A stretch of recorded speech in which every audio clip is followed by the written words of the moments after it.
I joined Limitless. It's like another org. I see. Well, from what I Um, hear, Alventus is basically dead. Alventus is like I've heard it's dead, it. basically. hmm Pretty much. Like they don't really help players. Like if like they say just ask us if you need anything, but it just doesn't feel like you're getting the proper amount of help. Well, yeah, I think whenever it was Anarchy, it was a little bit more personable, but then they wanted to become Alventus, and they merged with that dude, Eric Lay, and that dude is, hmm, yeah, and then they just stopped helping players. It just became, like, collect as many people as we can and sell merch, so. Mm, yeah, I mean under Parker it was like yeah under Anarchy it was like way a little bit better. I wouldn't say like it was the best, but as you said, like it was Yeah. like a more personal, like tight knit group.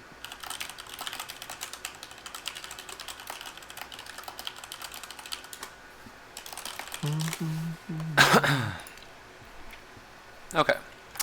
So, and I don't know any of these players, right? None of these players were on your previous teams? No, Okay. Didn't think so. dude. Do you remember Brandon Bonsai? Yeah.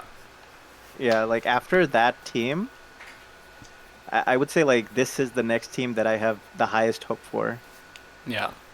Yeah, I mean, the team with But Bonsai and, Bonsai was good, and to a Chandler, lesser degree, yeah, to a lesser degree, the jungler that was with him. Yeah, yeah, Chandler. Chandler was like I wouldn't say Chandler was like good. He was like average, but the reason like he worked out is because like him and Bonsai had like Yeah, super good exactly. It energy. was just a really good package deal. Like, he wasn't Yeah. much better than any other jungler, but he did work well with the dude. Mm. All Okay. right. So before we like start jumping into the game itself, just for you other guys, um, hmm.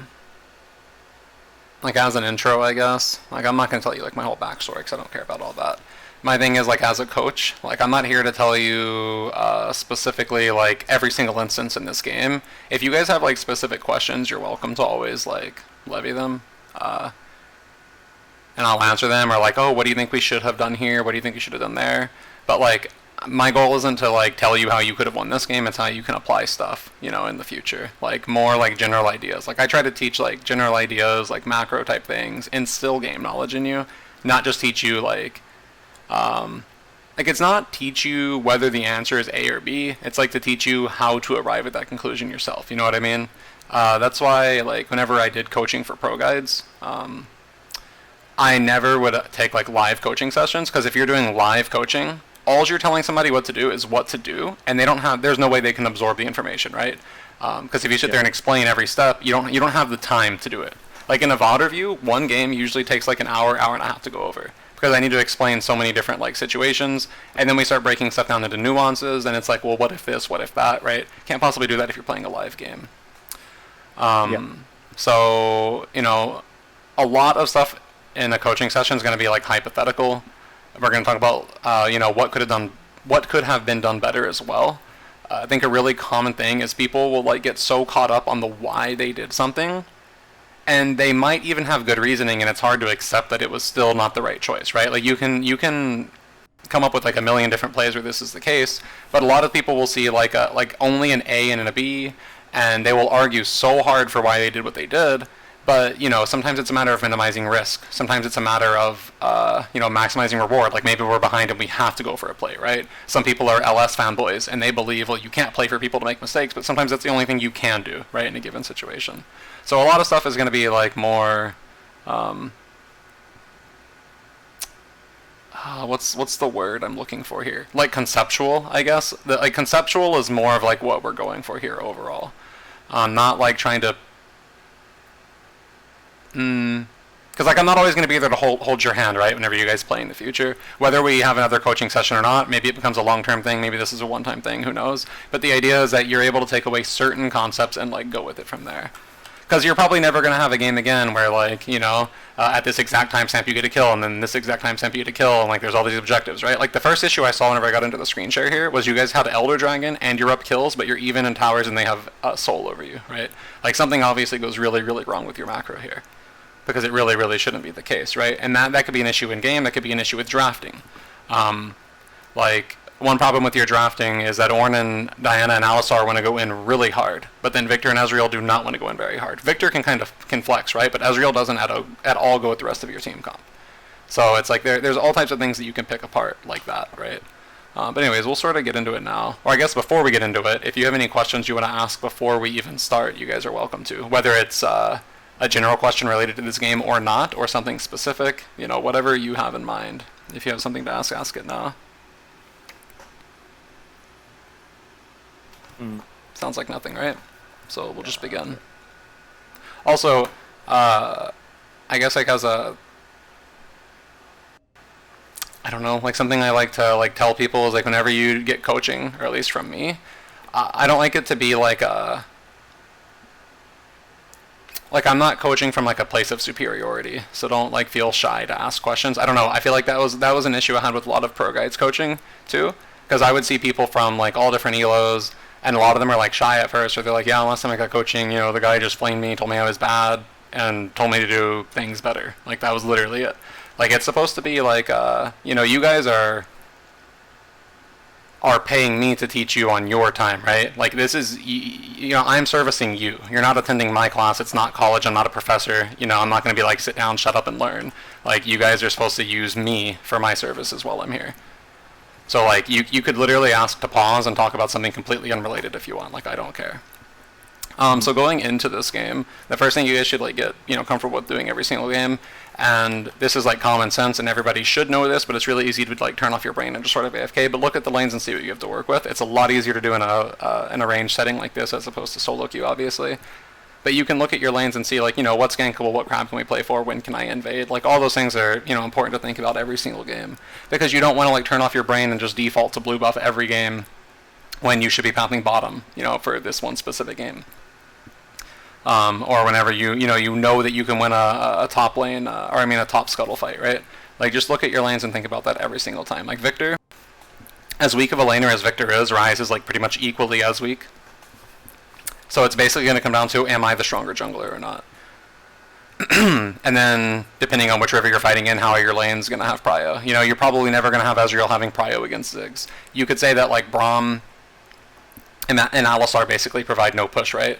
Because neither of them are really going to be pushing the wave more than just their auto attacks. Alistar could be blowing Qs, but he goes zoom in like 3 spells. So that's probably not going to happen. Okay. Right? So we already know this game, we probably never want to really play around bottom side. And then as far as top lane goes, in terms of trading, Trundle wins, but in terms of actually pushing the wave, Ornn does win, right? The only way Trundle really wins is if he's spamming, using his W and spamming Q on cooldown. But even then, I think Ornn has better wave control overall. Also, I don't think Trundle is like way superior to Ornn in terms of trading until level 6. And then obviously once like there's mythics, Ornn cannot even play the game anymore. But early game, you have a chance to play around topside. And like as far as like do you win 2v2, it's pretty conditional, right? That's something we want to stay away from. You don't want conditional things. Like if you have a Maokai can press W and Q, and you win the 2v2. If you have Ornn has to hit the Q, let the Q set up, and then hit the E, and it's really, really flashable and telegraphed. And if all of you flash to dodge each other's skill shots, they just win through auto attacks. So you want to be careful like what we're playing around, what we're forcing around. Right, so keep like all that type of stuff in mind. Because if you take one bad fight early game, Trundle can snowball with a lead, Viego can snowball with a lead. Ryze really can't snowball with a lead. I guess matchup dependent. Like against Victor, he's still just going to clear minions and nothing's going to really happen. And then bottom lane, it won't really snowball, but Ziggs will become like oppressive. Because once he reaches chapter, and if he goes tier, he's just infinite mana, and you can't do anything bottom lane ever again. Also, if you're ever going to let Ziggs through in drafting, and this does go for next patch because the buff or the nerf they're doing isn't going to change anything, you always have to pick like guaranteed hard dive on Ziggs. And not like you have, because Ornn ulti isn't like dive, right? It takes a long time for that to go, and Ziggs is easily going to be out of the way with his W. Same thing with Diana. Yeah, what's up? Yeah, for 5 point, I'm like the top laner you're talking with right now. Mm-hmm. What I like used to do, was like always sit and try, but I like found that like you can like easily get invaded through top, and you can get like screwed pretty bad. Yeah. So I started like standing like outside try, towards like the river, and even like smart or not, like so right here. What would you do? Yeah, exactly. Like, stand over there, you have to like, make it here. To a rock. Yeah, for sure. You have to make it here because, like you said, if you're here and they come around this corner, you're not getting out of there, right? So yeah, exactly that. You definitely stand right here. Should I always stand there every game, or because that's what I've been doing? Pretty much, yeah. I mean, it's like your only option, like you said. Unless you're playing a champion that can like take a dash, you're gonna die if you sit here and they invade. There's pretty much no counterplay. All right, cool, thanks. Yep. So early game is probably pretty sleeper, right? We've talked about most of what we need to talk about, I think. Mm-hmm.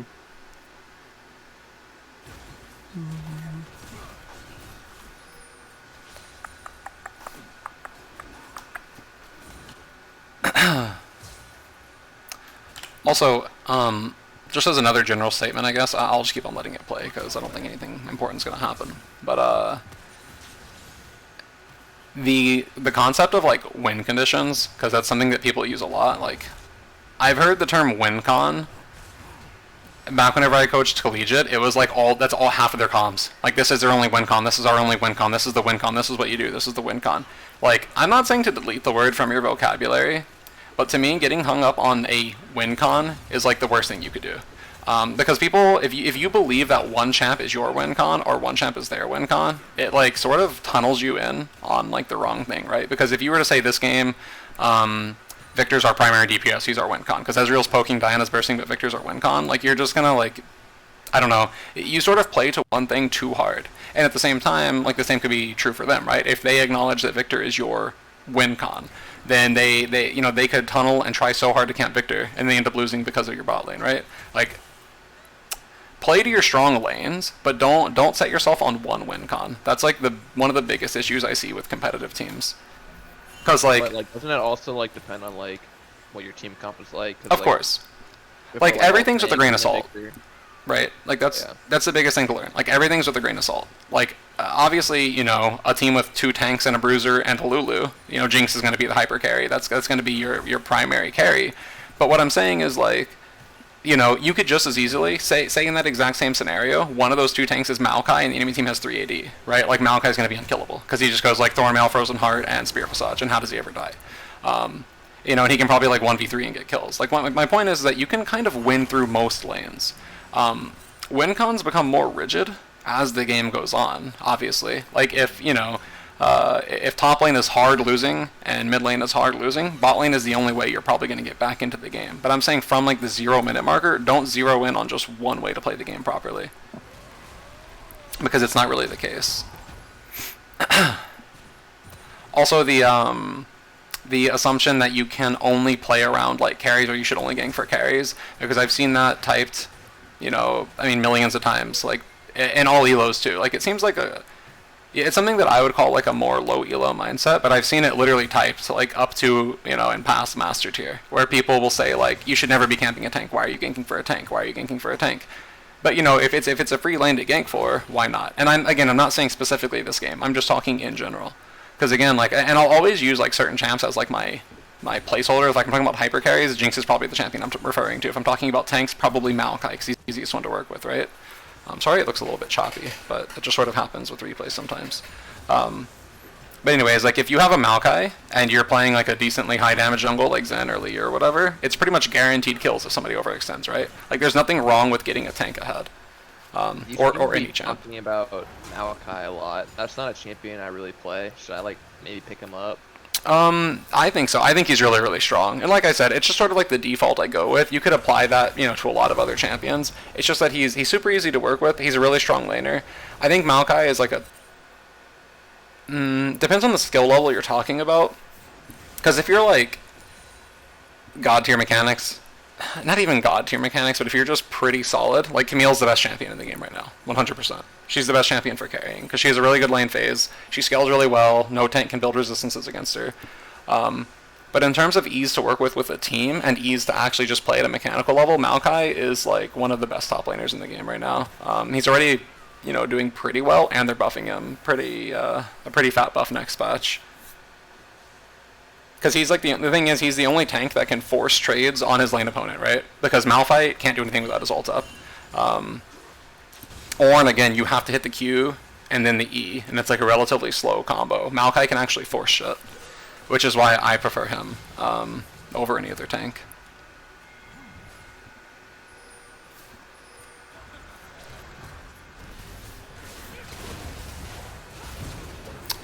Should probably swap vision over to just our team, I think. Excuse me.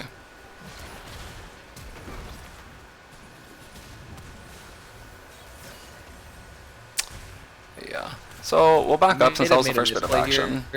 I might have made a misplay here because I like TP top because I thought that he freezed the wave, but there was a fight breaking out at the same time that I was TPing, so I don't know if that was a misplay or not. Yeah, I'll back up a good amount. Is it? Because he like freezed like a huge wave. I'm like, what is this guy doing? He took like so much minion damage. So while this is going on, we're walking down here, right? So anytime you start moving towards this direction, this needs to be sort of like a team play. And, you know, again, you take that with a grain of salt, right? If neither mid laner can move, and neither bot laner is going to move, and you know you can beat the enemy jungle 1v1, you know, go for it. But if it's a situation like this, where it's already sort of like a tough 1v1, Ryze is able to move, and he has his ulti, anytime you're moving here, this is a team, like a team effort, right? We're confirming with mid laner can move, our support's already coming, so that's cool, but just make sure we're like on the same page with stuff like this. And make sure we're doing like everything sort of with a purpose. This is mostly for the jungler, but it could also be said for the support. I mean, it could be said for everybody, but like especially jungle and support. Everything you do should be, you know, to get something done. And I'm not one of those like, I don't know what to call them, like the macro Nazis, where they're like, every kill should be an objective, every kill should be a plate, every kill should be a dragon. You know, sometimes you just get the kill for the sake of getting a kill. But if you're just like randomly walking, and this may not be randomly walking, maybe you had something you were doing, but again, I'm just saying as a general thing, make sure that you're moving for a reason, and make sure that it's not costing you too much. And right now the map looks fine. Like this is a fine thing to go for, right? Like this is the only camp that's coming up and it's not up yet. But like sometimes you'll see junglers go for like this play whenever they have like 2 camps up and a 3rd one coming up. And then you have to think about how much, you know, that slows down your, I guess your role in the jungle, your tempo, you know, whatever you want to call it. Because then you're locked into clearing those camps later on and it's kind of off pace.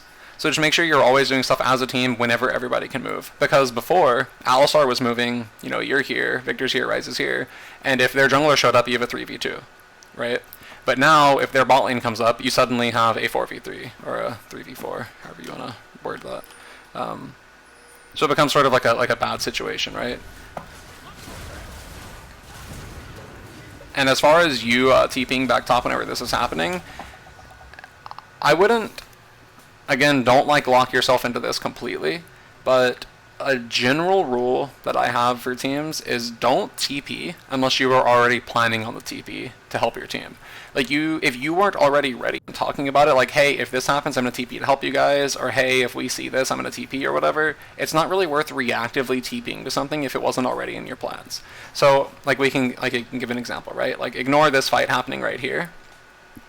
Say, you know, your bot lane's here, their bot lane's here, their jungler comes in, and you're like, oh, I'm going to TP and turn it, because you just see it happening. Well, you TP, then their top TPs. It goes from a 3v2 in their favor to a 4v3 in their favor, right? Because you weren't already set up for the play, it doesn't really make a difference. So, to go with what you just now said, if you had TP'd here, and they were already winning the fight, and you would have made it even, then Trundle just follows the TP anyways, right? Like, no matter what, if you're reacting to a play that's in their favor, and they can react the same way, then they just win anyways, right? So, you know, TP is such a long cooldown. I don't think it's worth wasting one to bot lane in like the first like 8 or 10 minutes of the game, unless it's for a huge guaranteed win. I would almost always suggest you TP back to top lane, because not only does it make it where Trundle can't, you know, can't respond and just neutralize your TP anyways. If you TP top and he ends up saving his TP, which like for some reason 80% of top laners do, then you just have TP advantage once your TP comes back up, because he's gonna use it at some point, right? Like say you use your TP and he doesn't TP, he walks back to top, and then you can coordinate with your jungler to dive him or whatever. He has to TP back after he dies, right? And then you just have a TP window of 2 minutes later on in the game. I don't know if that all just now made sense, but if you use your summoners first, you can force a summoner advantage, right, by playing aggressively against them. Yeah. And that's something that, like, again, you can use that in solo queue, but it's especially, like, kind of OP in this level of play, like where you're playing with, you know, a pre-made. You can always try to force summoners to get an advantage like around Dragon, right? Because Flash is a 5-minute cooldown, Dragon is a 5-minute respawn. TP is like what, 6 minutes level 1 and it scales down or whatever. But you can sort of force a summoner advantage around objective spawn so that you can always win a fight. Like you get, you know, Ziggs' Flash or Ryze's Flash, like on a 2 or 3 minute desync from Dragon, they're never going to have it up for Dragon because you should just keep on forcing their Flash, right? So try to play with like stuff like that in mind. TP, or rather flashes, are probably the number one thing that you should play to blow, and then play around it being down. You know, in the case of like immobile carries. Nice. It's pretty rare to see.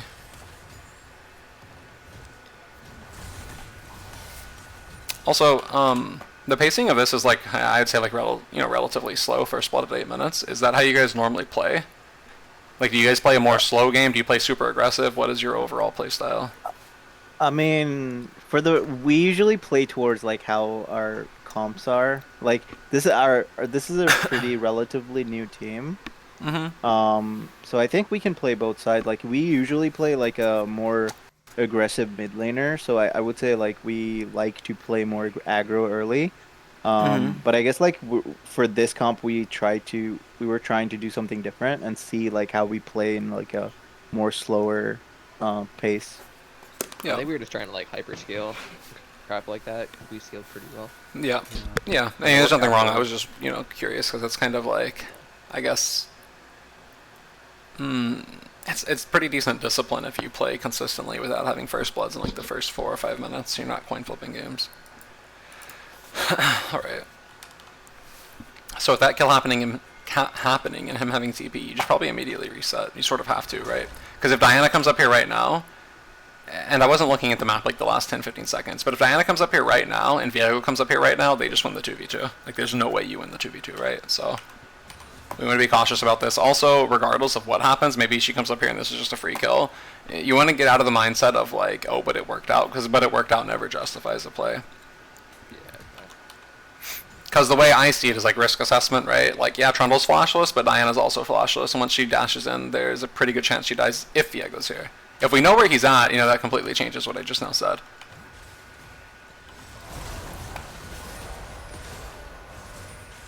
I missed my chance. We really would have killed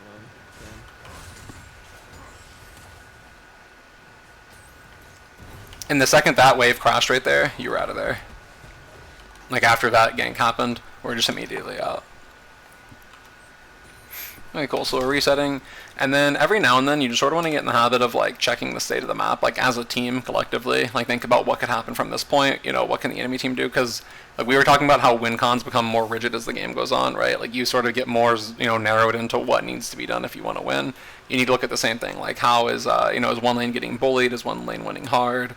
Are we bleeding out somewhere? Is there a potential play waiting to happen, right? So, summoner checks is one of the things, like, Ryze has no flash, Diana has no flash. You have flash on your carries here, no flash on Trundle.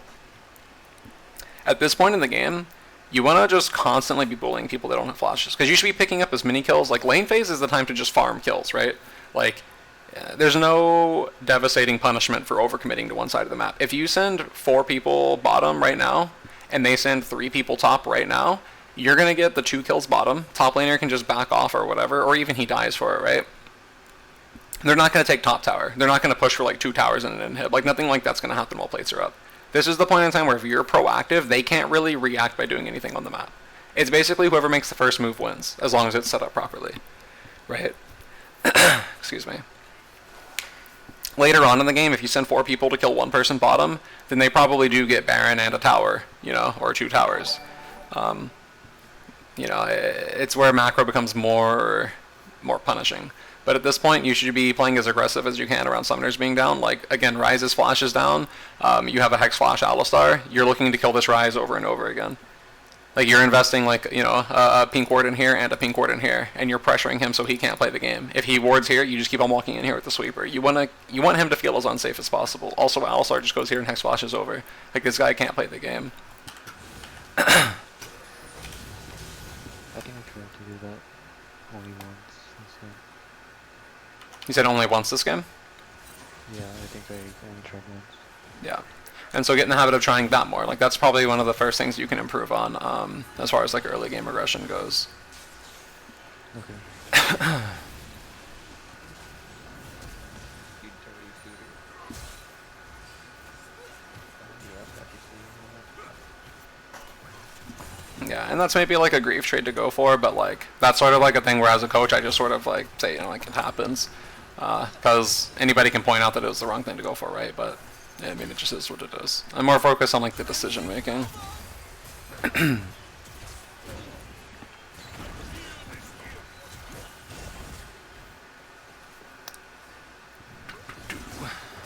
So as soon as that little trade happens, that's like a time where you could call the Diana down and you guys could look for a fight down here, right? We don't necessarily know where the Viego. Viego is, right? But if we can move down here with the sweeper, we sweep out this, we sweep out this, we know they have no vision, Diana drops a pink ward in here and then moves into here, we could easily go for a dive, right? Because we just not got the Guardian down, we can 100 to 0 the Ziggs. Easily. And if Diana's close enough, Brahmi is a considerable cooldown too, right? Like it's like what, total 14, 15 seconds? Yeah, like just under 14 seconds. Like, if she's in the area and we can hustle, we could easily dive with that being down. And again, not from up here, but if she had already been in the area, we were prepping a dive, you guys should play to, you know, blow cooldowns, like Aftershock and Guardian, right? Like those are decently long cooldowns that you can play around with your trading. Then again, I mean, you have Ezreal Alisar, it's not like you guys have insane kill pressure. Also, do you still play Tristana a lot, Robbie? Yeah. Okay, good. Champion should be abused. Tristana's pretty busted. She's been busted for a long time now. Yeah, she's been like top 380 carry almost the whole season.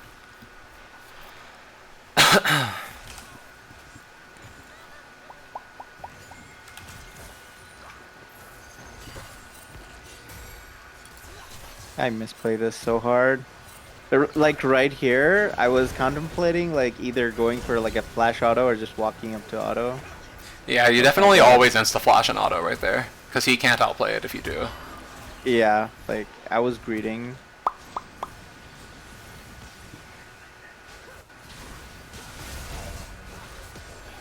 It's definitely just sort of like a bit of messiness, I guess we call it, right? Like, you don't want to do this against any champ, but especially Viego, because Viego obviously excels in like 1v1, v1, v1, v1 things where you can just keep on hopping body to body like that. But again, like the thought process on what we're doing and why we're doing it, what we're trying to accomplish here, because we still don't know where Viego is, right? Like we talked about earlier, we're walking here and clearing this pink ward without anybody backing us up. So while you're here and you guys did take a good trade before this bottom, and Robbie has, you know, pressure on this, if Viego shows up, there's no way you guys are winning. Even if Diana was here, you're not winning 2v2. We're in a situation where our mid laner's not down here, and if our mid laner does move down, their mid laner's also moving. We just don't have anything to play off of here, right? And it's just kind of a pointless thing to go for right now, I think. It was just yeah, a fight on too many different fronts, I guess is what we would call it. Yeah. I wouldn't even call this like a macro thing, so there's not really much to cover. It's just try to avoid going for super pointless fights that aren't gonna, you know, get you anything. You know.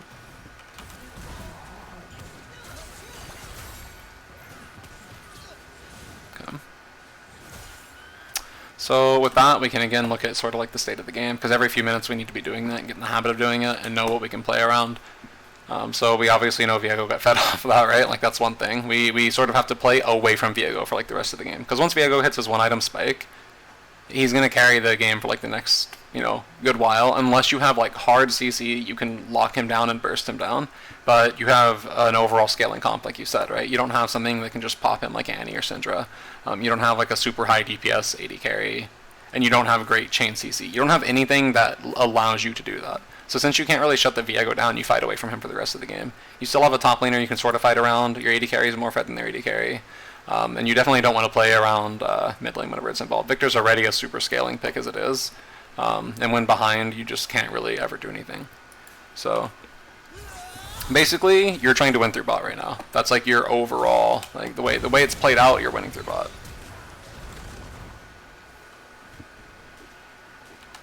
And then there's like the, you know, whether you can fight for this dragon or not. Given that it's up like what, in 30 seconds or something along those lines. Yeah, 26 seconds. You don't have Ornn ulti. You don't have Diane ulti. Yeah, you don't have any ultis. You're just never fighting this.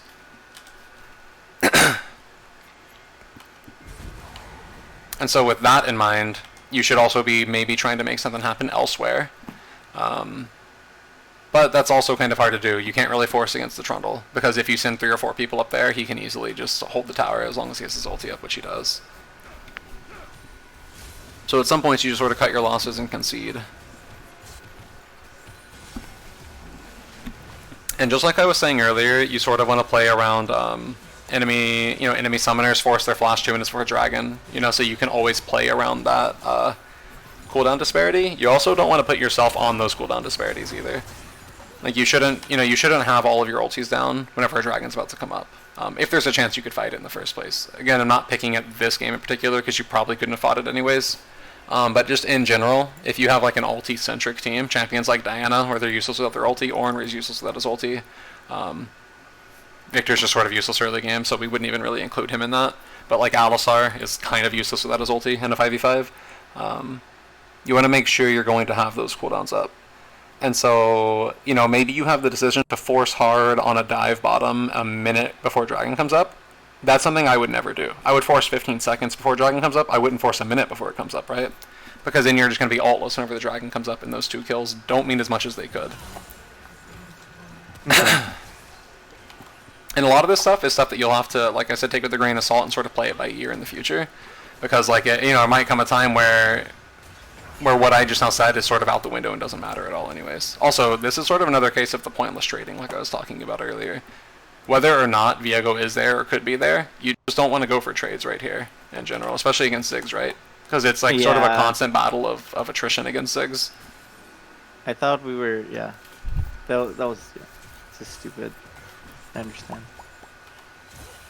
We were just auto fighting, I guess. Yeah. And over here, I was just ignoring the Zig damage too. I don't know why, but I was. Yeah. And unfortunately, Ezreal's not a champion where it's like very efficient to pick up early lifesteal. Like if you're playing a standard crit 80 carry, I would like say, yeah, sure, just go for a Vampire Acceptor, like early game, like even just like second item, just buy it on, Jinx or Ashe or whatever. But on Ezreal, you sort of need to hit your 2-item spike, right? As fast as you can, because it's sort of the point of the champion. So you can't really slow down your build to buy sustain.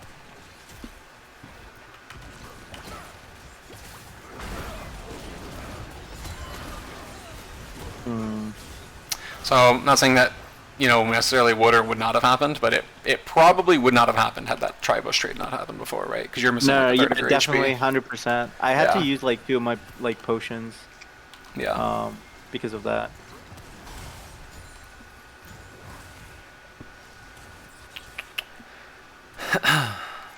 Sort of speed through it a little bit.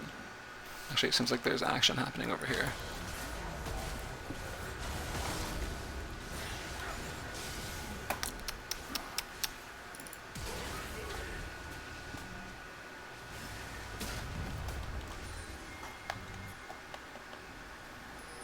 So I'm gonna rewind and see what the lead up was to that. Because it looked like we were just pushing it and they just decided to fight.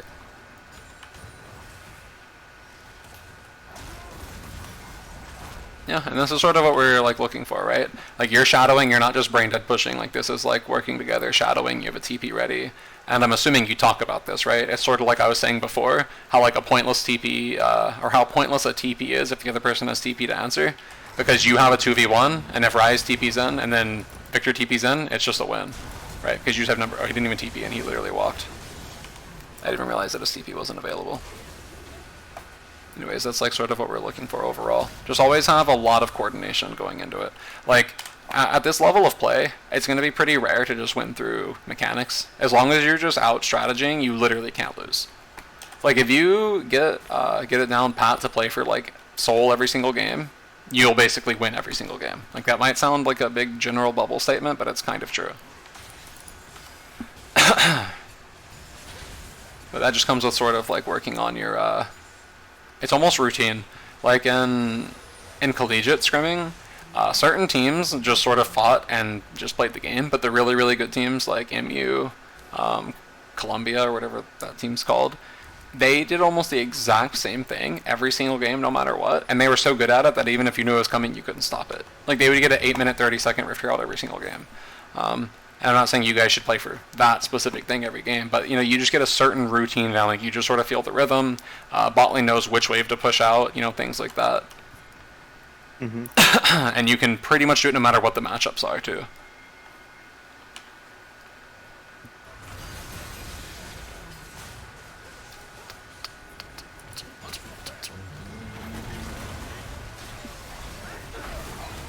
Seems like this is our salvation back into the game.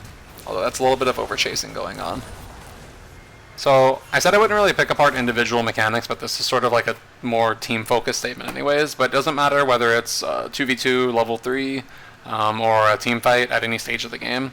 But generally speaking, you're always front to backing, never overchasing for a kill. Because once somebody's out of the fight, you should just consider them out of the fight. If you're having to stand in melee range of another champion as a control mage, you know what I mean? It's things aren't exactly going the way it should. Because that was a really, really good fight that just now happened. And then we completely threw it out the window afterwards. Okay. Because Viego dove and gave us a pretty big shutdown, right? Yeah, he was 3-0. And I'm pretty sure he's decently high level, so he gave some catch-up XP to you, right? Oh, actually, no, he's 9 and you're 10, so not even catch-up XP. But still, he gave a shutdown, and that should have just been a win. So it went from them giving us a shutdown for free to a 2 for 2 and they get tower. And now they have complete prio on the dragon, right? Yeah.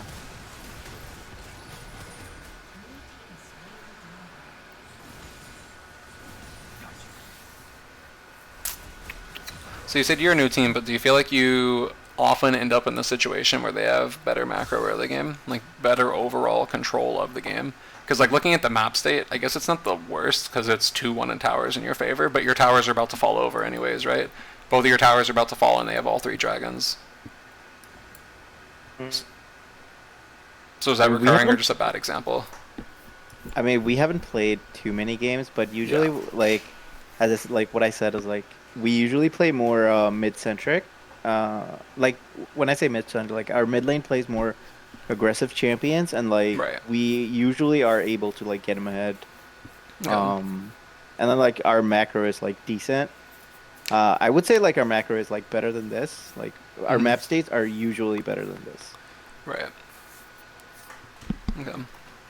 Because, like, it's sort of hard to give, like, just off of one game, like, the more, like, sessions happen, that's, like, the easier it becomes to, like, work towards, refining technique, I guess. But, one issue with picking, like, the scaling type of pick, or comp you have, it's specifically mid lane. Like, I don't want to pick on it, like, so much, but, like, whenever you do pick Victor, it sets you up to a certain degree, right? Like, because you have Victor, you can't really go for the super aggressive format bot lane plays. Because you have Victor, you can't really, like, have guaranteed fights, like, around Scuttle Crab. Because you have Victor, you can't really move to invade their jungle, nor can you really react if they invade you, if they take a better champion. I don't know what the draft order was here, but because they have Ryze, it's sort of neutralized, and you don't really feel it so much, because Ryze is almost the same thing. But... I was last pick. Okay. And so maybe it is just like an answer, and it's just like, okay, well, I'm just gonna, take the free farm and I'll scale up.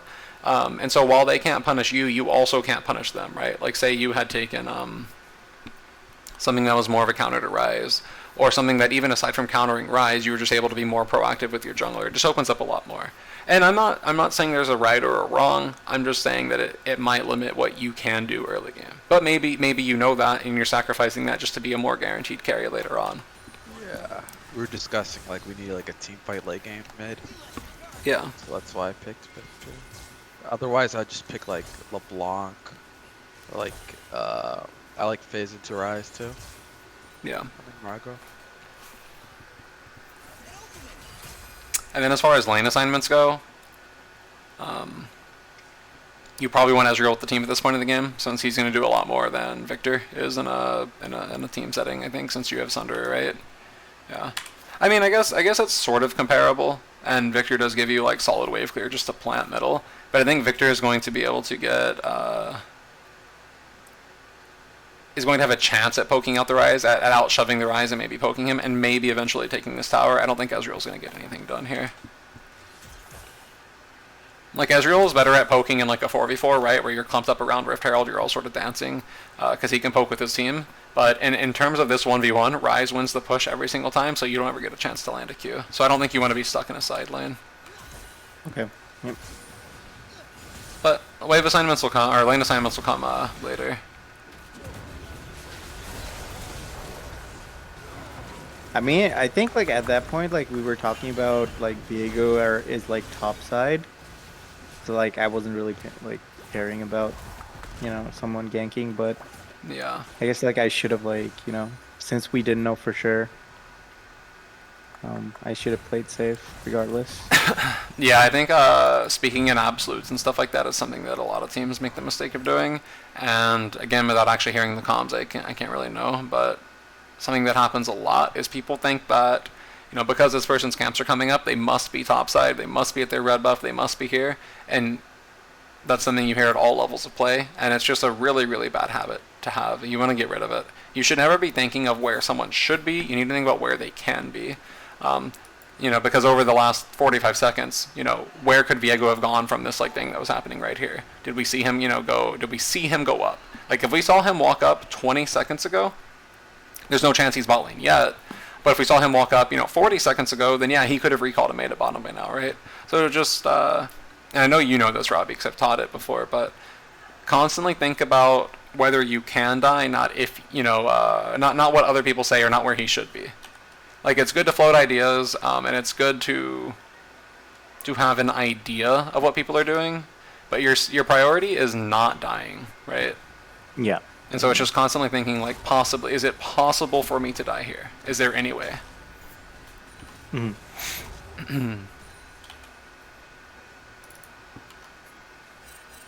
This is like typical Trundle gameplay. Nice. So at this point in the game, right, we have a dragon coming up on 125. We don't want to waste any more ultis from this point on. We don't want to have to use an ulti, we don't have to use a flash, we don't have to use any summoners. From this point on, we're constantly reinforcing the idea, we're pushing waves and we're playing for the dragon. Assuming we have vision around Baron and they can't just do that. But that should be our mindset. And also, it's tough to like call an exact timer on this, but sometime between like 2 minutes could be a little bit early, unless you have really good control of the game, but maybe about a minute and a half or a minute before the dragon's coming up, you move in and you get like a ward here, a ward here, a ward here if you can, like get a good line of vision down, and then reset and restock your wards. That way, if you have down your wards and they move in and they sweep, you know, 30 seconds before dragon comes up, you still have more wards that you can go and replace. You don't want to ward 30 seconds before dragon comes up, they clear 2 of the wards, and suddenly it's completely black in their jungle.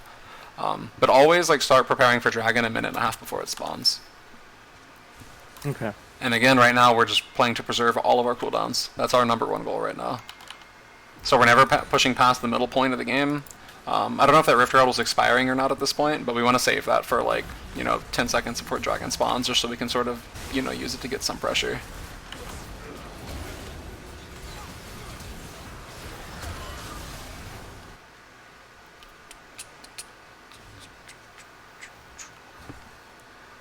And this sort of puts us in a bad spot, right? Because like I just now said, now we just don't have our cooldowns. Yeah.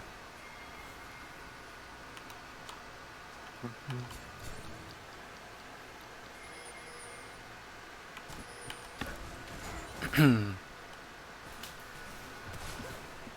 what they use? Yeah, Viego only. What's the command? Control-Shift-Z? Yeah.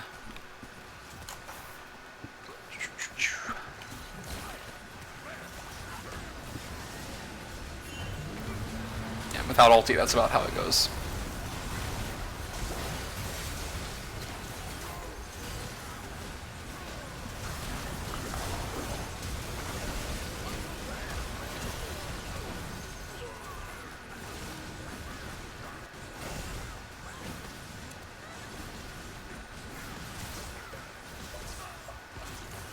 And like, it's sort of kind of sad, right? Because look how close it is in the first place. Like, even without those ultis up. Now imagine we just saved our cooldowns, right? And just had what we needed to have. would won that. Yeah, 100% we just win there. Because we had everything we needed, right? Yeah. pretty Yeah, much. definitely, 100%. And this is like the next thing that sort of goes without saying, but just to reinforce it, like obviously people know to play around play around spikes, but like really, really, really keep that in mind whenever you're playing these games, because again, it's not solo queue. You can't really control what like, you know, 4 randoms are going to do in solo queue, but here you have the option to talk about like what's worth giving up, what's worth stalling, what's worth throwing away, what's worth forcing, etc. around item spikes. Like if you are 400 gold from finishing, you know, 3rd item as a hyper carry, it's probably worth giving up 2nd dragon or 3rd dragon of the game. But if you're in a spot like this one where you really, really, really need to stop them from getting Elder, then you probably really, really want to stop them from getting Elder. Because even Cloud is like or I'm sorry, not Elder, Soul rather. Because even Cloud is like, even if it's not OP, like it's not, you know, it's not exactly the same effect as like, you know, Infernal, it's still valuable, right? Every single time Viego ultis, he's fast as shit. Ziggs ultis and he runs the hell away. Ryze ultis everybody in and he has like a mini speed boost. Like everybody can use it to some degree, right? And we don't want to give it away for free. There's also the 10% ulti haste or whatever it's called now. 10%? Maybe they upped it whenever they changed it to ability haste. I don't know. It doesn't really matter either.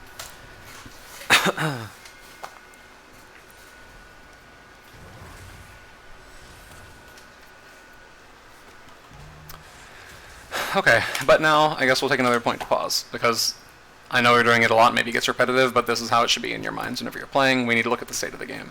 You don't know the exact gold whenever you're playing, but you can sort of get a feel for it. Most people can look at the scoreboard and get somewhat of an idea. Like, you're relatively even to these people, right? They have 1 more kill, you have 1 more tower, you're up farm on your AD carry, you're pretty down on the mid laner. Like, overall, the game isn't in the worst spot. It's not completely unwinnable, but we need to talk about what we need to do in team fights. Something that takes... It's not like it's a hard concept to learn, but it takes like a certain amount of discipline is sort of knowing your role in a fight. And what I mean by that is like not just what your job as a champion is, but what your champion can do. Not just like what you're best at. Sometimes it's like what, you know, you might have to do something you're not as good at. Like let's take for example, you know, random champion examples again. Say you're playing Kha'Zix and your AD carries Jinx, and the enemy has an Olaf. Olaf is relatively fed. And Olaf is running at your Jinx. As Kha'Zix, you probably want to jump into the backline and assassinate a carry or a support or whatever you can do. But in this one specific example, you have a champion that cannot be peeled, right? Olaf is going to run at Jinx. You could leave Jinx on her own and just hope that she kills the Olaf or, you know, whatever, or you could help her kill the Jinx, right? And that's what you probably should do. I'm sorry, help her kill the Olaf, and that's what you should do in this case, right? Like, even though Kha'Zix is not meant to kill bruisers, even though he is not great at dealing with the armor Olaf has, that's sort of like what you do in this one fight, right? Maybe you're playing Malzahar, and they have, I don't know, another diver, Camille, Jarvan, whatever. Most people want to lock down a high priority target. Most people don't want to ulti a tank or a frontliner or whatever. I guess Camille's high priority, so we'll use something else there. We could say Ornn, we could say Skarner, we could say whatever, right? You just ulti somebody to stop them from getting to your carry. Because while it's not maybe the most optimal target for you to ulti, it's the most optimal thing for you to do for your team. And so, I know this is like a lot of kind of rambly shit, and I talk kind of fast whenever I start rambling, but my point with it all is just learn what your role is in a team fight based on both comps. You know, you probably don't need to assassinate a backline carry if your team wins the front to back team fight, right? At the same time, the coin might be completely flipped. Maybe your team has a way weaker front to back team fight. Maybe they have Kai'Sa or they have Kog'Maw, and you're stuck with Ezreal or Jhin. In those cases, you probably have to dive the backline and completely ignore the front line and leave your AD carry to die. So like in this specific game, you need to talk about like what your overall plan is here. Well, when it comes to front to backing, they have a Braum for their front line, and I guess we'll count Trundle. Trundle's sort of front line-ish. Then you have Ornn and Alistar. I mean, Alistar has his ulti, yeah, but Braum has his E. It's almost comparable, right? Then you have Ornn is relatively beefy, but then Trundle's going to steal that with his ulti. So it's Ornn is still going to be somewhat tankier, but Trundle's healing a shit ton. And then there's the actual champions. Ziggs is burning through because he has Liandry's. They have 2 Divine Sunderers. Your tanks are going to get sort of shredded here, right? So it definitely becomes a matter of you killing their backline first in this game. You cannot just front to back here. Also, in terms of killing their tanks, you have Ezreal, you have Victor. Like you're not doing it this game. So your goal right now is 100% to dive their backline. And then how do we do that? Well, we have Ornn ulti, but can we open up with Ornn ulti? No, because they have Braum. Our only real play to go for is a huge like Diana / Alistar, engage. So we need to talk about how to do that in fights. How are we going to play the vision? Is Diana going to flank? Is Alistar going to flank?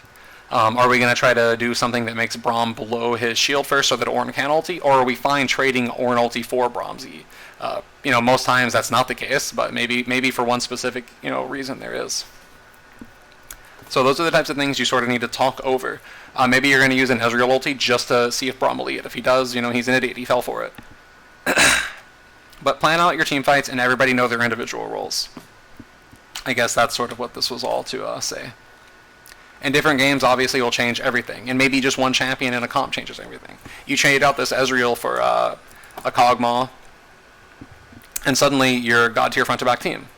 Because you're perfectly fine just throwing Ornn and Diana at these three, and Alistar, I guess, and Kog'Maw just kills everybody. But in this game, again, your goal is just to dive, and that's it.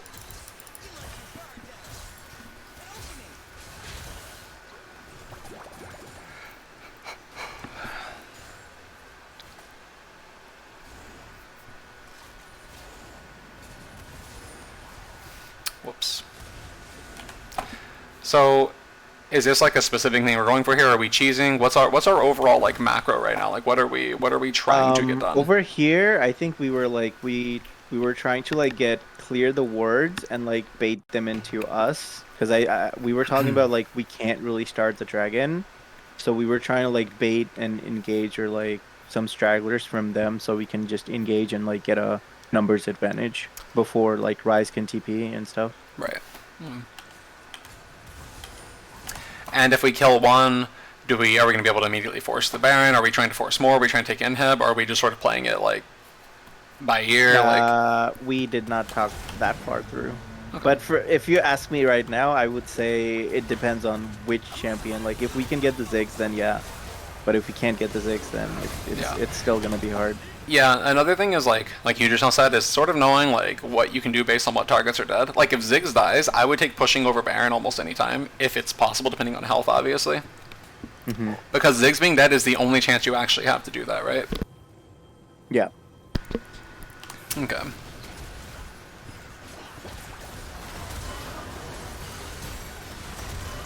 And the second Viego gets a kill at this point, it's sort of over, right? And it's looking like a Baron over of them.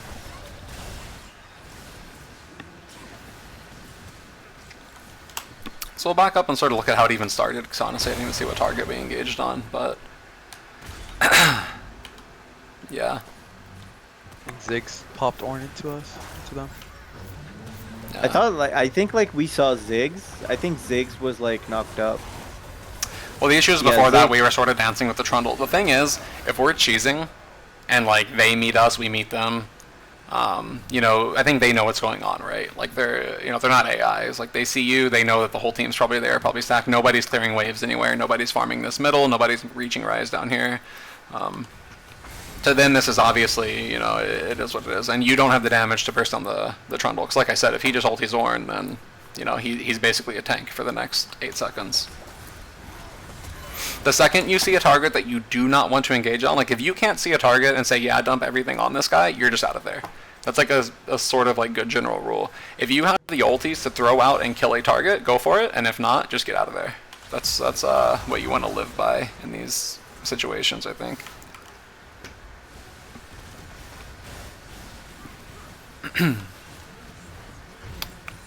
So now from here, I mean, again, you could take the time to pause and think, like, what are we going to do? And it's sort of the same thing it's been like the rest of the game. We just sort of want to scale up. But it's getting to the point where scaling up is kind of hard when we already gave them everything for the first 27 minutes. Because you sort of want to have a cutoff point, right? Like, we're scaling up till we have 1 item. We're scaling up till we have 2 item. But at this point in the game where you've given them 4 dragons and just now Baron and Elders coming up relatively soon, which I know I saw in the replay you guys ended up, or in the stream earlier, I know you guys ended up getting it. But, you've given up so much at this point with, little to no real proactivity. It's sort of hard to ever get your foot in the door unless they give you a good fight. But right now it's their game to lose, I guess, is what I would call it. Because, like, looking at items, right? Like, how are you killing Viego, for example? Most of your team's damage is magic damage. Like, yeah, Ezreal Q does physical, but in a team fight, Ornn is doing mostly magic damage, Diana and Victor doing only magic damage, Alistar's doing only magic damage, Ezreal ulti's gonna be magic damage, and then Viego has Murktritz and Wits End. On top of having Divine Sunder, making him beefy, and he's probably going Sterax next. You don't really have a good way to kill him. I guess same thing for Trundle, you don't have a good way to kill him because you don't have a tank breaker, period. You don't have a good way to get into the game, or to get into the fight and kill any real priority targets, unless they throw. And at a certain point, I do believe you sort of have to just pray they do throw, which, like I said, I'm assuming they do because you guys get Elder. But, you know, you don't want to end up in this situation where the game is completely on them. You shouldn't be down 3 levels in a, like, hyperscaler versus hyperscaler mid lane matchup. Because it's just at the point where you need so many more champions than them to have an advantage in a fight. And now on that note, if you do end up in this situation, because, you know, you may end up in this situation again, you do sort of have to, like at the very start I was talking about, like knowing, you know, when something's too high risk for no reason, and other times like where you sort of have to throw the Hail Mary. This is one of those times where you sort of do have to throw the Hail Mary. Like going off of like summoner timers and stuff like that, if you know that you have a TP advantage, you hard force the 5v4 or the 5v3. You take whatever you can, even if it's throwing 5 ultis out on a support to kill them. You do whatever you can to like get some type of way into the foot in the door, I guess.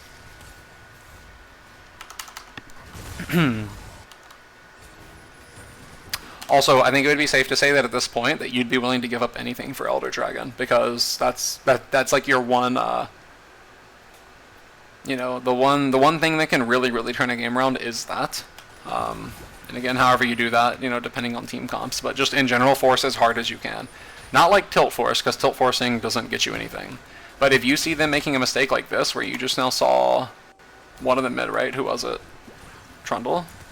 Was Ryze not there? I don't know where the Ryze was. Okay, Ryze is below. Ryze is in river.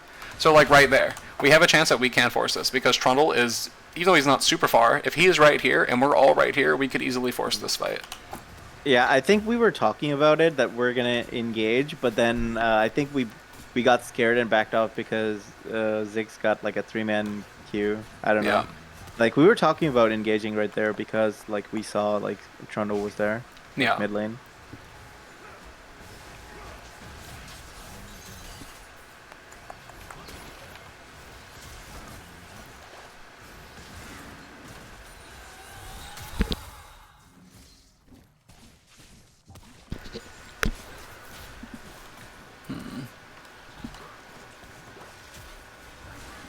Like I was saying before, this is just where the like lack of super hard guaranteed engage is obviously biting you. Because even if you're dodging a lot of the Zig stuff, it's still so much pressure on you guys, and you can't really react, right? Because if he hits 1 out of every 8 Qs, that's still a shit ton of poke, and he's gonna sit there and infinitely cast too.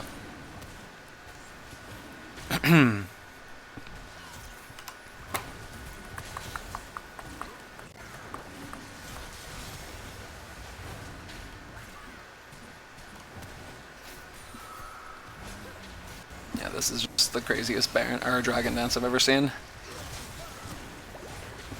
Like what we were talking about before it started was like, all right, we're gonna let Ezreal like will them down. Yeah. And then, but then like they just sent Trundle mid for some reason. Well, it's not a bad macro play to go for. Yeah, I mean, I guess we capitalized on it properly. Like we just hard forced it when we saw Trundle. Yeah. Doing mid. Yeah, it's definitely not a bad macro play to send somebody middle for inhib whenever, you know, that situation's there. But the way they went about it was definitely not good. And also, Dragon was already leashed to like half HP, because it was just never actually fully resetting. I got a question. If Yeah. you go like back to like right after we took Elder, should I have like gone and pushed bot? Because I recalled that. I thought maybe I should have pushed bot instead. So that's another big thing. Is like, I guess like assigning positions right after a fight. Yeah, that's something I try to like instill in people. Is like you don't need 5 people to kill Dragon, right? Once the fight is won, you immediately look at the minimap and see what waves are where. And like you said, if there's a wave that's just stacking up right here, somebody should always go answer that. You should pretty much only have 2 or 3 people on an objective like this late in the game if it's free. And in this case, it's obviously free. And it's not just in this one specific instance. Like, a lot of times people will get like an ace and the immediate reaction is go 5-man Baron. But say you have a champion like, you know, Cassiopeia, sure, she's great at killing Baron. But if you have other mages like Syndra or Orianna or whatever, why not just have them go get a wave pushed? Because by the time Baron dies, if they push from here up to here, then you have a Baroned up wave here and everybody's dead for 20 more seconds, right? And that's an inhib. If you have Orianna on Baron, she might speed up the Baron kill by maybe 8 seconds total. But then she has to walk all the way back middle. The wave is still crashed here, and by the time you push here, they're respawned. You get what I'm saying? So like always try to be more efficient because for one, it gives you tempo on the waves, which can lead to towers and inhibs. But also it's a lot of farm that you're getting for yourself. I don't think people like really realize how much gold is just lost to side waves, but that's something I go over more specific, like in I guess 1v1 coaching. But just for the sake of like this, I don't know if anybody ever answers this on our team. And again, we're gonna ignore sort of what's happening on the map, but just to visualize like how much gold is lost to side lanes.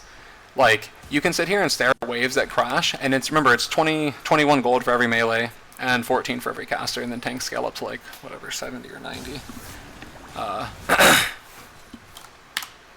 And it's like, you could sit here and stare at just how much gold is going down the drain, right? We're going to ignore the fight, because again, we're not talking about this specific instance, but just in general, this happens in side waves all game long. Because everybody's focused on A-ramming and doing whatever the hell they're doing on the other side of the map. And it's like right there, we just now watch basically 2 kills worth of gold go down the drain between those 3 waves. Yeah. And like, you know, when does somebody ever answer this? And it's not just your team, it's their team, right? If both teams are constantly ignoring side waves, you know, both teams are throwing hundreds and hundreds of gold down the drain. But if you answer and they don't ever answer it, you just push waves and they crash into tower, they bounce back, you're just slowly building a gold lead, right? Because it's a 2-way swing. You're picking up like 300, 400 gold every time you go to bottom and push it all the way in. And maybe they do finally rotate and answer it, but they rotate and answer it after you've taken 3 waves, right? So every single time you're building like a 15 CS lead over your opponent. Basically, my point is wave management matters a lot. Like if you should never aim for 10 CS per minute. That's like too perfect. That's not going to happen whenever you're playing with your team. But you should definitely have 8 or 9. Like, you don't have to stretch it, you don't have to take your junglers wolves or their raptors, but you should aim for like 8 or 9 CS per minute, as most champions. Obviously, that's like subject to change depending on what you're playing. And if you guys can get to where you make 10 CS per minute every single game, and you're still winning games, good, then you're doing something right. But like a lot of people, you know, will completely sacrifice the game for it. Don't do that. No, that was a long-winded question, that's not even exactly what you asked, but yeah. Constantly move to farm. Because if you shove a stacked wave, the enemy team has to answer to it, right? And that gives you time to set up on the other side of the map. And so now from this point, looking at the state of the game, you guys have Elder Dragon for the next, you know, couple of minutes or whatever. You really, really, really, really, really need to force it. Because we talked about how you guys can't really front to back, you don't have great tank killers, you know, etc. But now that you have Elder, you do. You can whittle down whoever you're hitting. Right? Doesn't matter if it's Brahmsy, doesn't matter if it's Trundle and he's stacked up resistances from ulting Ornn, you can burn through whatever's in front of you. So from this point on, your goal is to get waves shoved in and take fights wherever you can. You want to shove in waves and then group. That's like the overall plan all the time. Whenever you have Elder, especially if you have Elder and Baron, you 1-3-1 and then group immediately. Unless you have like a god tier, like Slip Pusher, like Fiora, then I guess you could 4-1. But overall, we just want to group up and force as a team because there's nothing they can do to stop it. And right now, I know stuff's happened and you're poked out, but in general, the plan would be to send Alistar in here with, you know, jungler or whoever, sweep out this area, get all the wards we can, and then look for like a Hex Flash over here or something like that, because we can't just let the Zig sit here and stall out the game. Or we keep, you know, one of these 2 here to keep the wave pushing in, probably Victor, because he's going to be the best at pushing, and we send Ezreal and Alistar to go, you know, kill the Trundle or something like that. But we want to get something done with these buffs that we have. Because it sort of defeats the purpose of them throwing and us getting Elder and Baron, and then stalling out in basically what is an ARM.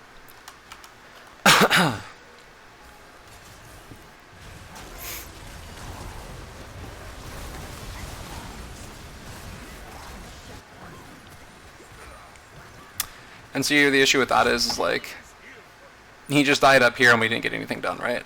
And it's mostly because we have the Zig sitting here. We need to be rotating away from this. 100%. Or, I mean, I guess that sort of works, but at the same time, not really, because it doesn't really change much. right? Or it shouldn't change much unless they're over chasing into fights.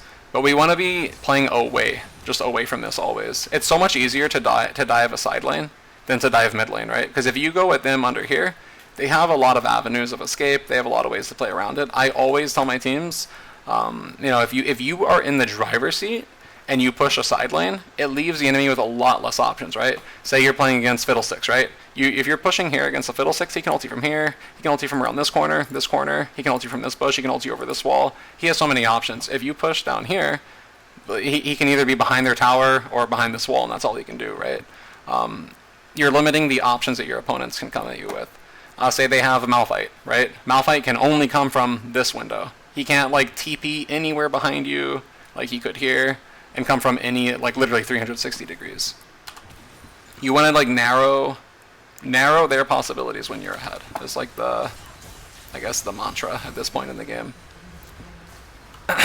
So it's not a complete waste. I mean, we got a little bit of, I guess, control, right? Or not even control. We didn't really get control with that. We got a little bit of gold back. But we didn't crack an inhib. We didn't open their base. So that's kind of our biggest issue right now. And until we do that, you know, they... Like, what are we going to do now that Baron and Elder are gone? We basically just have to hope that they throw again, right?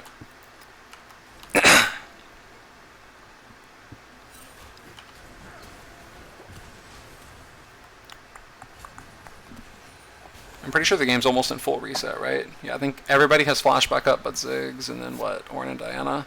So if our game plan that we talked about earlier was hard force on their backline, but we don't have our Diana flash, it's basically all in Alistar right now. Unless they overcommit. If they overcommit, that could always happen.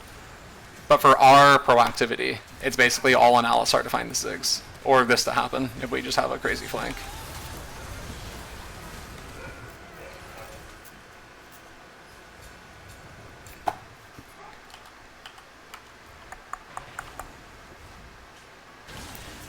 And once we confirm that they concede that, oh, this sucks for us, I guess. But we can't really do anything about that. But at the same time, it's not the worst thing, because you guys just sort of kill him over time, and you're right back to mid lane.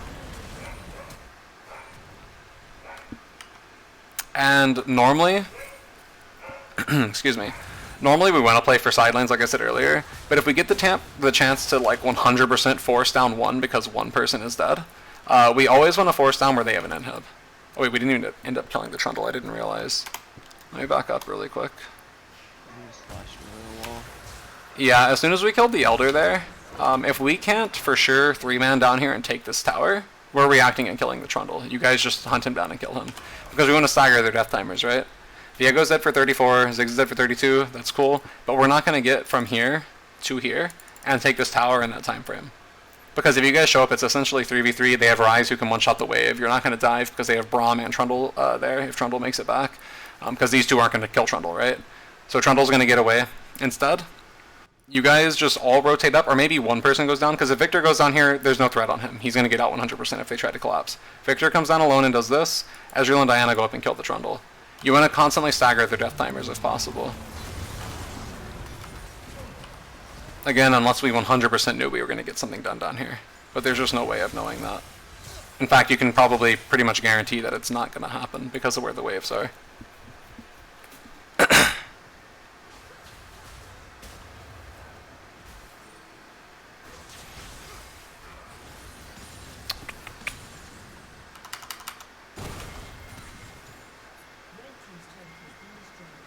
And it sort of sucks for you guys because it's like at this point, going back to what we were saying earlier, it's like you just gave up so much control of the map that they have an avenue now where Trundle can always push this, or if he gets a wave up here even if they don't end the game, if he just gets up here and shoves this in, what are you guys going to do about it? Because who's going to answer Trundle at this point of the game? And even if it's 4v5, you can't really dive because of the Ziggs, right? So we're just sort of in an unfortunate spot. Like it's getting the longer and longer it goes, the more we need to just force hard and make something happen.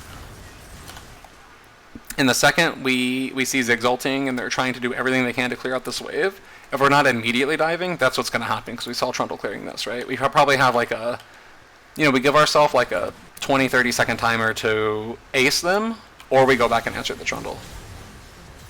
And it looked like you were maybe thinking about it with that recall, and that's what it should have been for sure.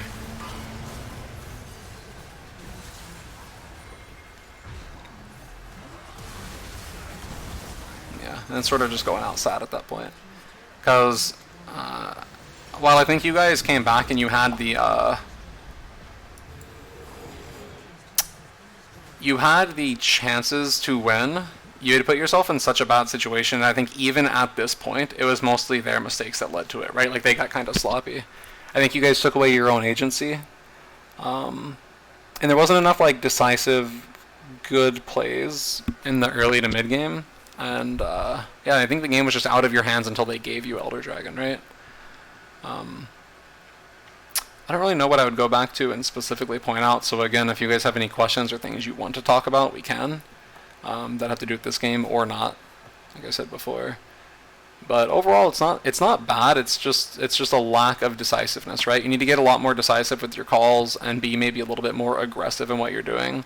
Like you said, you went middle for like one play this game, but it was only the one play. Have a lot more of like the ganking with the jungler. Have a lot more of the diving bot lane, stuff like that.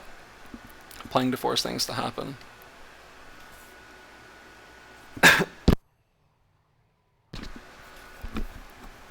So now, any questions?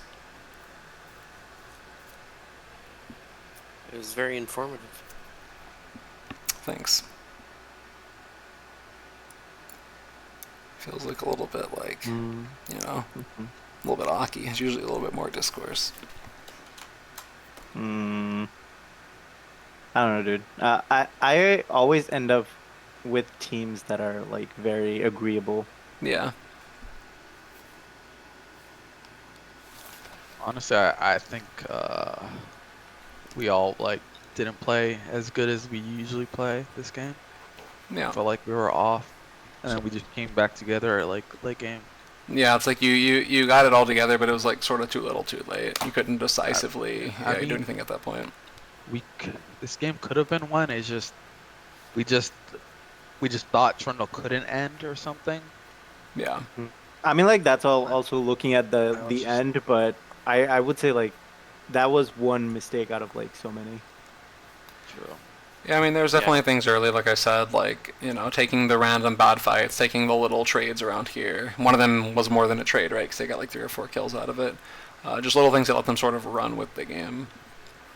But overall, I mean, it wasn't the worst for sure. And the actual team fighting itself wasn't bad whenever it happened. But it's just, it is partially an issue with the draft, partially an issue with just the macro.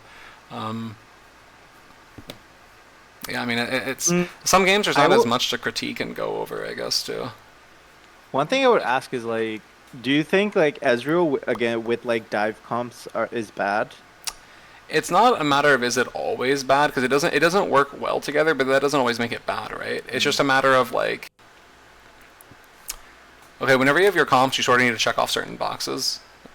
Something you need to always do is like, you know, do we have reliable engage? Do we have good split push? Do we have you know, X, Y, and Z thing? And whenever you have like certain things you're playing for, so say we draft Fiora, and Fiora's playing to split push to win. If Fiora's playing to split push to win all game long, for one, does she have a winning matchup? If you throw Fiora against Malphite, it's not a champion she can reliably just dive, right? Fiora can reliably dive 90% of champions in the game, but she cannot reliably dive Malphite ever. She doesn't win trades against them, right? Even with her ulti up, even with all her true damage, if Malphite just auto-attacks her and she's fighting him, he's going to win, right?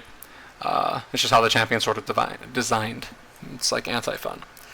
But if she has a winning matchup, and she can split push to win, then we need to check off certain things. We need to have good disengage and wave clear. If we don't have those things, then we lose, right? Because they can just force 4v5, and before Fiora takes an inhib, they ace our team and they push to win the game entirely. So the reason that's relevant here is you need to think in terms of your comp, what your comp is trying to do. They're trying to dive the enemy backline. Are you going to be able to do anything useful by not following up on that compared to what something like Samira would do or somebody like Kai'Sa would do? Or what a different, you know, because Samira and Kai'Sa can dive in with your dive, or maybe there's just another carry you could play that would be more useful with a front line that's just diving in for you. You know, as Ezreal, if you just sit there and Q and auto and Q and auto and Q and auto, are you doing as much as, say, Tristana would do, or Kog'Maw would do, or Jinx would do in a similar situation? And I'm not saying that that's necessarily the play here. It's just like to give you an idea of like, you know, can Ezreal work with it? Yeah, but can something be better? Like, you know, did you need Ezreal because they have a certain threat that you need to be able to kite? You know, they don't have a Jarvan. They don't have, I don't know, Camille. They don't have Zed. They don't have champions that are like hardcore diving onto your backline. So maybe having a higher DPS, less safe champion was the play here. Or maybe not. I mean, it's things to think about and consider. Okay. One thing I was like, our idea usually with Ezreal comps is like we pick Ezreal on like blue side. Like we go for like Ezreal first pick because I've like I think it's pretty safe first pick. And then like we kind of go for like a mid lane prio. Like we pick like a mid lane aggressive, with like an aggressive jungler, and like so it opens up our jungler so like he doesn't need to like come like bot lane much because Right. Ezreal can just play alone. So we like whenever we play like Ezreal, we go like Ezreal with like a dive support, and then like aggressive mid jungle top. So like, we're getting ahead like our mid and top. Right, so you're And sort like of like Ezreal weak just siding doesn't bottom need is what help. you're saying, yeah. Yeah. You're picking Ezreal for the sake of like just leaving him, and I get the idea behind it, and if it works, it works, but is it the most optimal thing? I wouldn't say so, probably, because generally the like strat that I like to see done, unless your top laner's picking something like Jace. If you're playing like Jace or Irelia or somebody like that, that's like gonna take a gold lead and really, really, really use it hard to hard carry side lane and even like team fights in the mid game. It's sort of better. Oh, I'm sorry, what's that? No, that was my brother. Oh, okay. If it's not something that extreme, I'd rather see like a gank or two top lane, and then play the bot side for like the rest of the game, because you should be playing for dragons and stuff. Because if we overcommit top side, and it's not a champion that's gonna literally 1v5, then we just end up losing to the soul point anyways. And Ezreal's like he is a safe pick, but like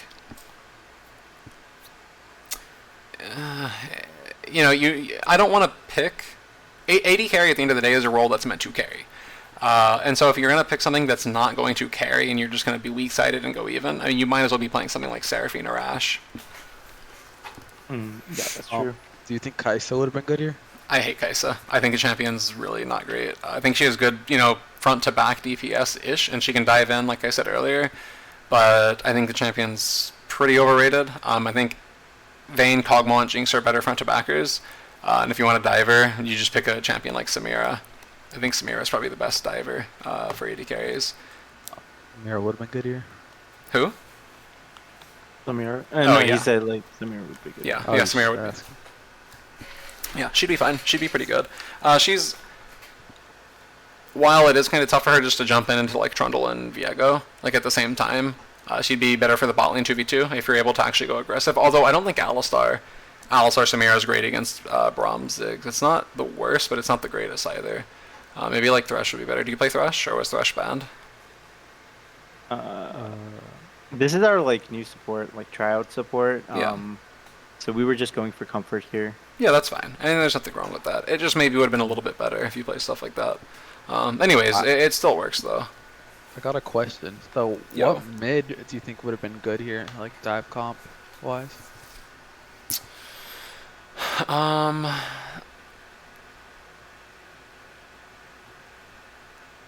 I guess what's your champ pool like? Like what champions do you play? Mainly assassins, but I'm trying to like get back into mages. I'm kind of rusty on them. I was thinking like Echo would have been fine here, honestly, like a diving champion, or like Zed. Yeah, like it's sort of like Robbie was just saying, sort of like comfort matters. At this level, to me, comfort matters more than anything. And I don't think you have to go by like what's meta and like LCK and LPL. Like it can be a good way to go, but honestly, if you play any diving assassin, like Zed, if you play Zed and you're comfortable in that, that'd be fine this game. That'd be really good this game. Because you can reliably get in. They don't have like a hard point and click CC that just completely stops you, right? Ryze has to at least E before he Ws to root you, and other than that, they don't have any hard CC. So you could just dive in and get the Ziggs out of the fight every single time. And if you build Zonias, I mean, at least you get a Zonias and you get out, and then you have a 2-minute window where you can kill him. So that would be fine. I think Kiana is still fine if you're really, really good at her, but I think you have to be really, really good at her for it to be worth picking. Yeah. You have to be super, like, if you're not really good at her, it's like, you may as well just not even be touching her. Yeah. So, I don't know how you are with that.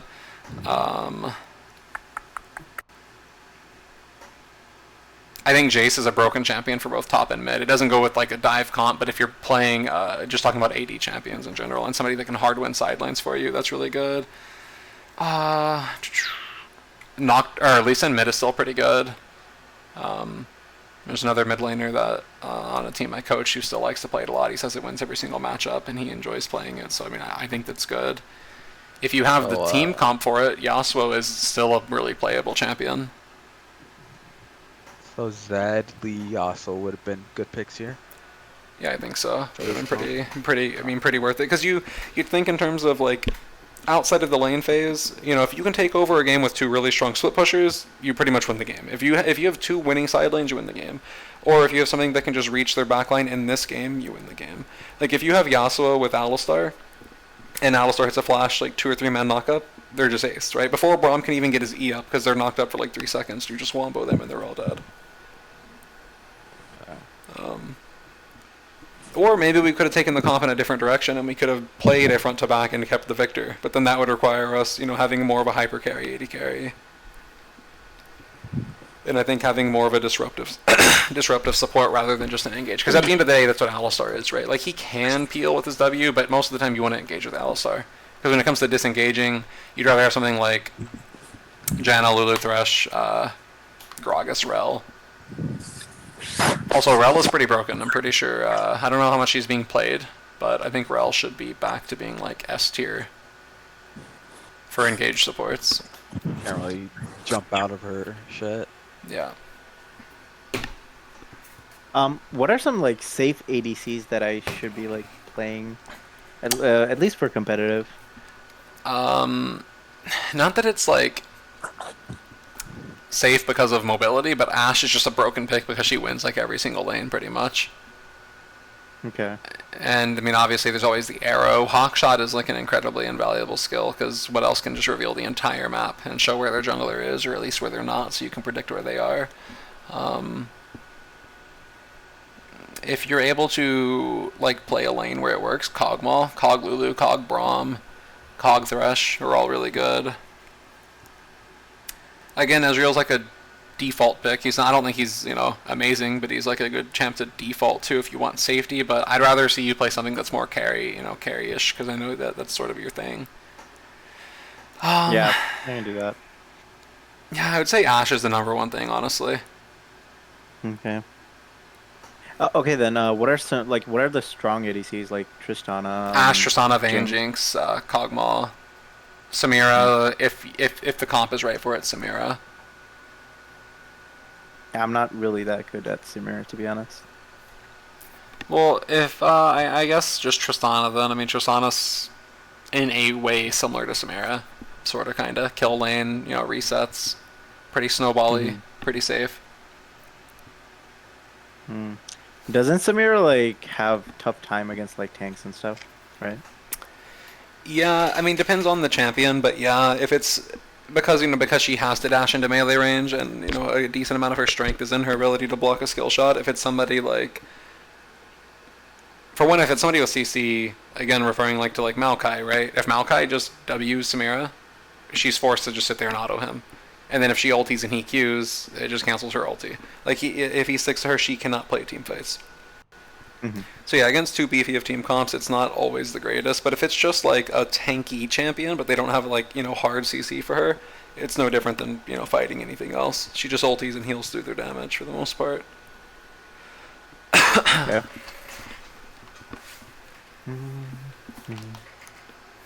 But yeah, how's Varus right now? I hate Varus right now. As much as I like the champion himself, I think right now he's way too weak. I don't think he does anything that he's supposed to do. Like, he's kind of a lane bully, but then at that point, it's like, again, Tristana's a lane bully, Draven's a better champion. I think Vayne is literally a stronger laner than Varus. The only way Varus can, like, hard bully is if he's completely untouched. Like, if you never respond to him. But if the enemy bot lane is able to freely just engage on him, you know, he's just a free target. Like, he doesn't have like, while he has good poke, he's not good in all-in situations. He has no way to get out. Like, he just gets fucked. He doesn't have the really range. easy to get, like, shut him down. You know? Yeah, exactly. And then in team fights, again, it's like he just has too many things that like bite him in the ass. And again, because of the way the meta is set up, it's like certain champions, like even if they get a lead early, it doesn't mean anything. It's the same reason I hate AD carries mid lane, or at least Lucian. It's like even if you get a lead early, it doesn't mean anything whenever like everybody in the jungle and mid lane is like an assassin, and every top lane champion is like, well, in most games, it's just a bruiser that can jump on you and one shot you. Yeah, I think Okay. for an AD carry to be good, they need to be pretty high ranged or mobile, and Varus is just sort of neither. Okay. Yeah. Well, that's all for me. Anybody else have a question? Not really. Yeah, Okay. not really. All right then. Thank you, Leto, for coming in. Yeah. That was really helpful. I enjoyed it. Yeah, it was fun to coach you again. It's been a while. It's been too long. Very long. I mean, to be honest, actually, you're just too busy. Well, that too. Yeah, I it's was been trying to get rough. questions in, but you're just too Yeah. busy.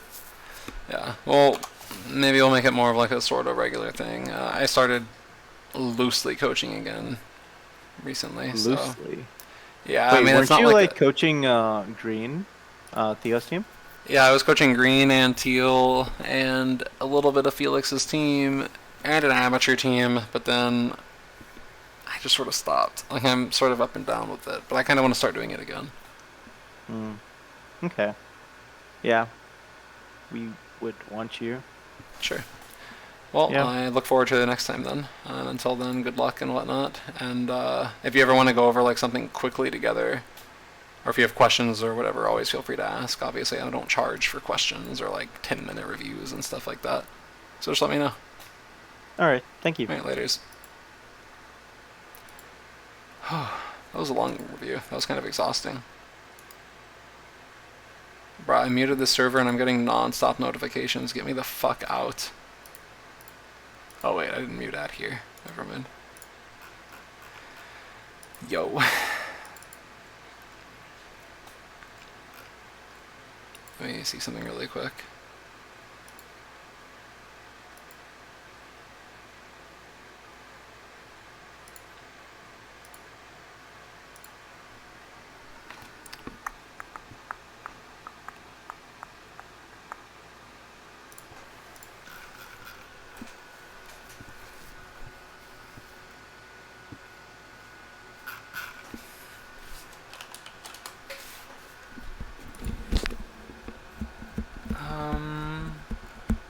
God, you guys type so much. I'm assuming it's all worthless because it's just Tony, Ken, Beast Mode, and oh dear.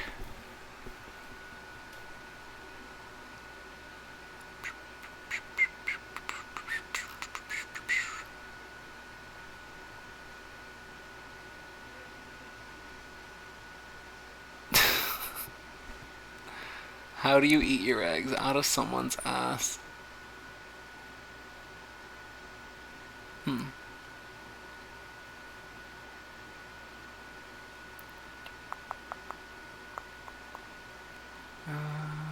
I have two GA third item on Viago. He said they were ox. Wait, did you say? Oh, we. Wait, you're supposed. Are you trying to say he or we? 'Cause you put HWE. And what's weird. Oh wait, H would be way the other way. So it must have been he, right? You couldn't typo the H in there.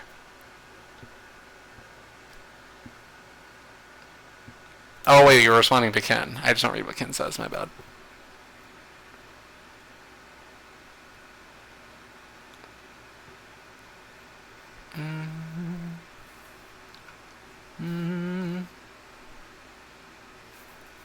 Thanks, Shay. Yo, let I want to look at blah blah blah. Using it as free to ask. Oh, why are you so cute? Let me see. Let me ask someone really quick.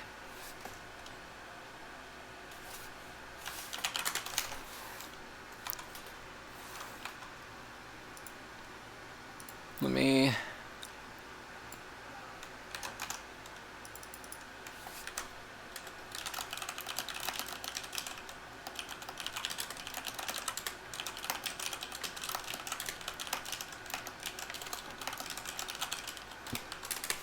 I asked somebody to give me an answer to that question.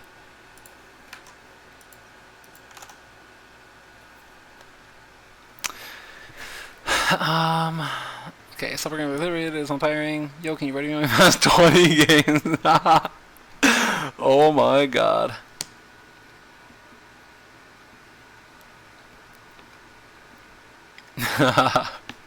That's funny. All day, they're not wrong. I have 2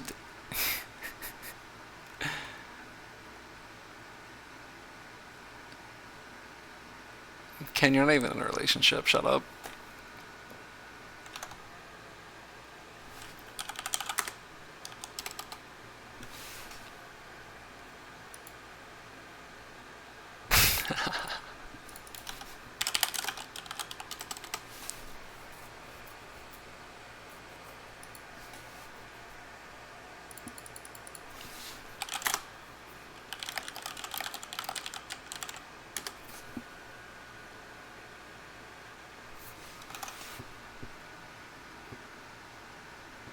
Yeah. Oh, that's funny.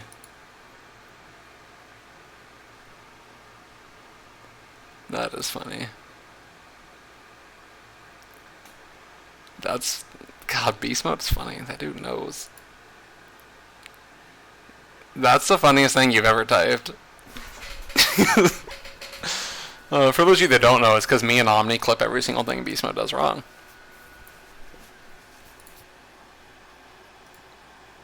Oh wait, dude, I got a raid in the middle of that? My bad. I saw that name typing. I feel bad. Sorry, Havoc. Yeah, I send them to Ken pretty regularly.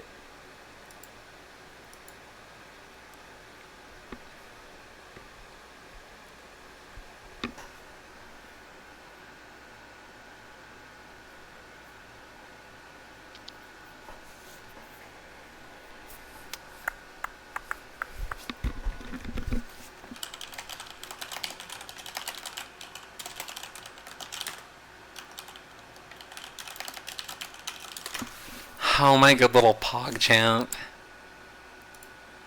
I hope neither of us typed a bad word in this chat.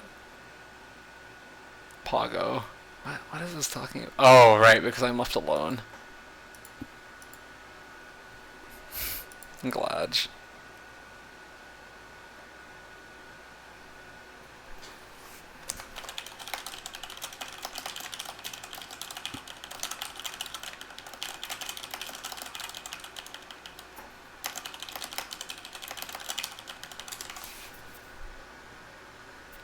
One of us does?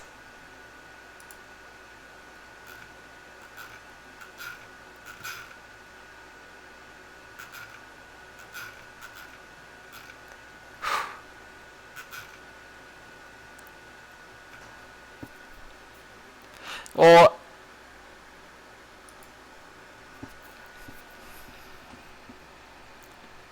oh. Well, yeah, I was like role playing.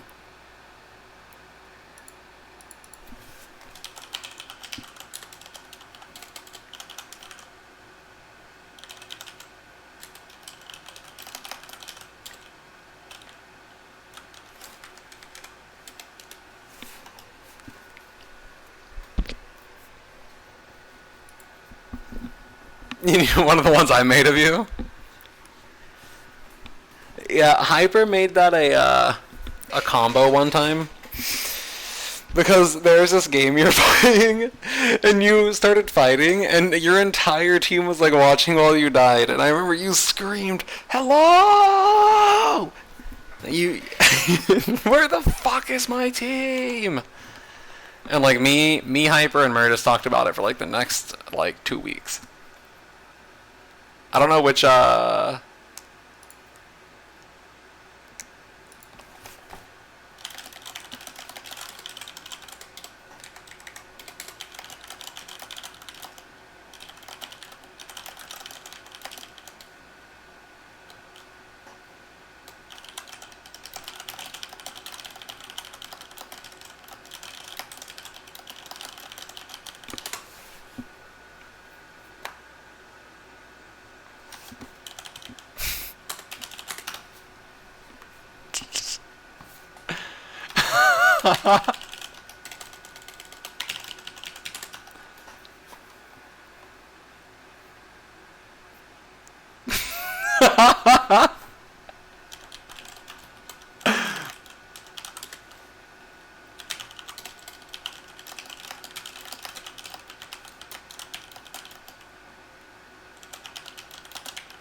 That's funny.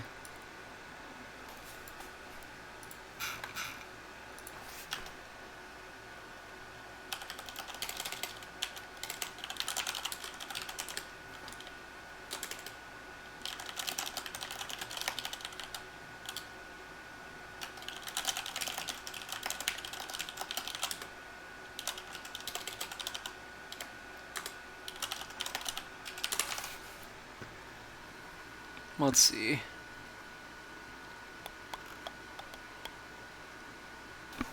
Damn, you got a bunch of fakes on your team, Ken.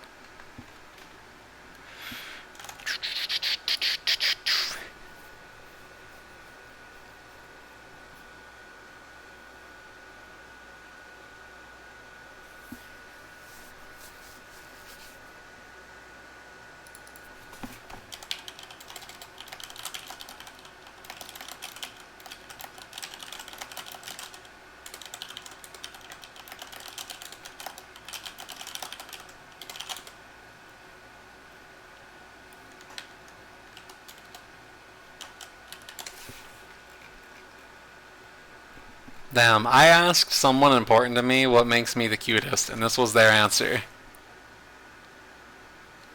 He didn't even mention my quirky little cat laugh I do whenever I'm in a happy mood. He didn't.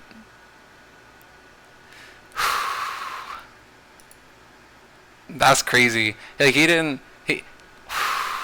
I need a minute. I gotta go get a Valium.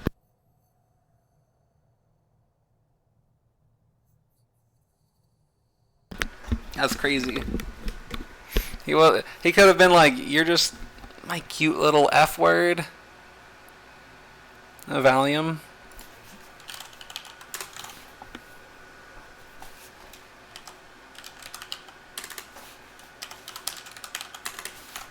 Now am I playing League of Legends?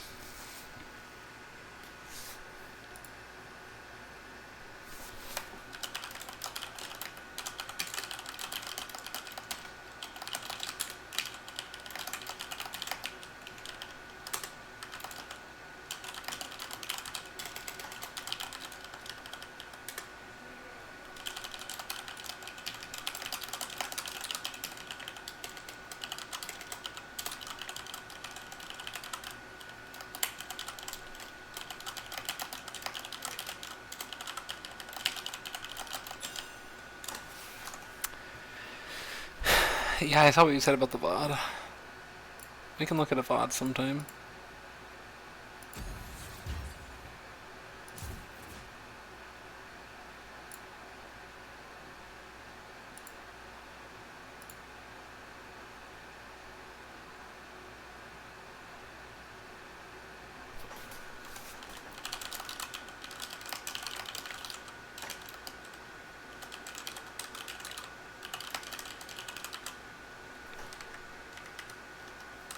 Hey, Omni.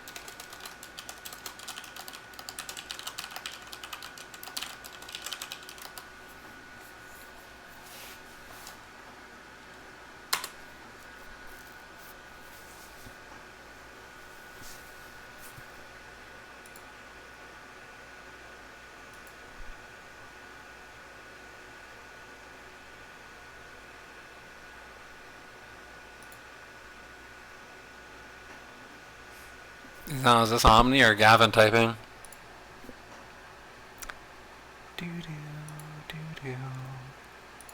I end the stream? I feel like people don't really watch normals, you know? It's kind of lame.